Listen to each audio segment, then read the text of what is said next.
Good morning, good day mo. Once again, this is Jerome Llame, your property sales agent under Rise and Shine in North Team. For this video, nandito tayo ngayon sa North Del State, located at San Roque, Naik, Cavite, para mag-site update po tayo. So ngayon, may mga patapos na pong ginagawa dito sa Phase 1, pero po yung available natin ngayon is Phase 2. Ang possible turnover po niyan is last quarter ng 2024. Kaya kung gusto mo magkabahay ngayong taon, tara, mag-store tayo.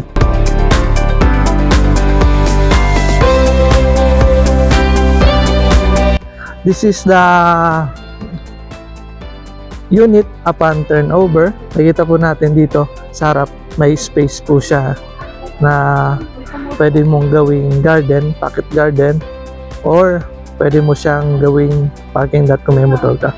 Pero may mga available po tayo dito na corner lot kung gusto nyo po na mas malaki yung lote at may parking kayo sa gilid ng bahay. Pasukin po natin. Si North Del State po ay bird type upon turnover. Ito po, naka-finish lang yung flooring natin. Yung mga wall, painted na rin. Ito po yung, dito po banda yung living area, dining area, kitchen. Yung countertop natin naka-finish lang. At yung sink, stainless steel. Ito man po yung CR natin.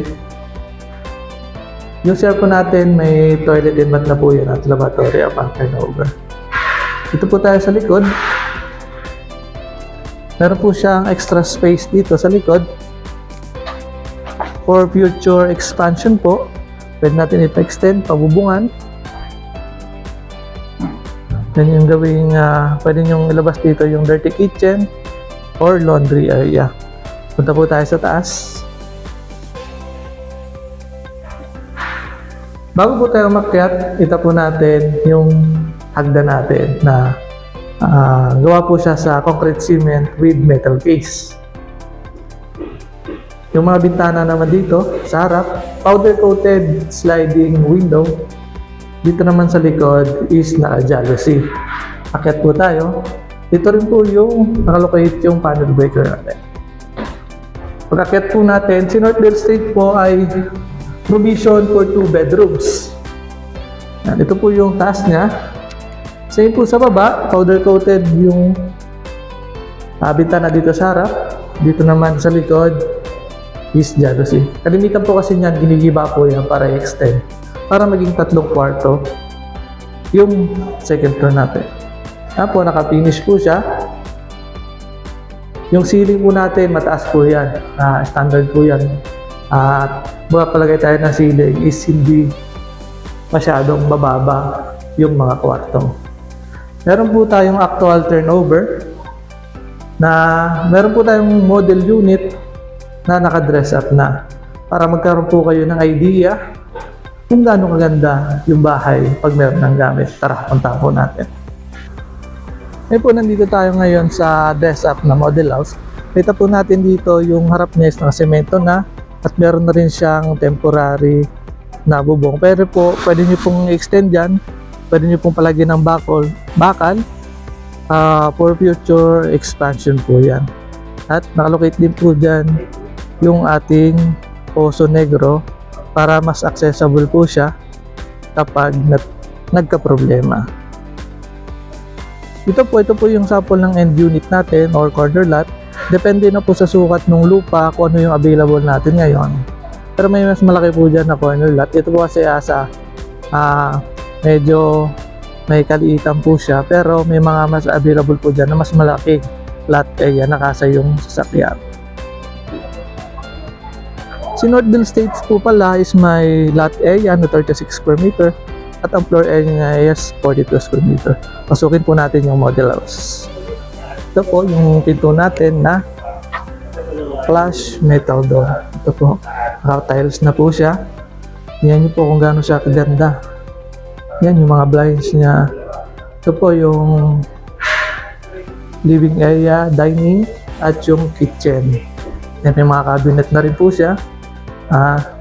Marami po niyan sa online kung gusto nyo umorder niyan para po may mga extra storage po kayo. Ito po yung CR niya.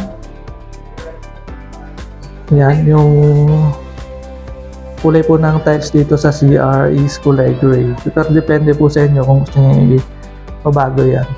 Toilet and bath, lavatory, shower. Ito po tayo sa labas.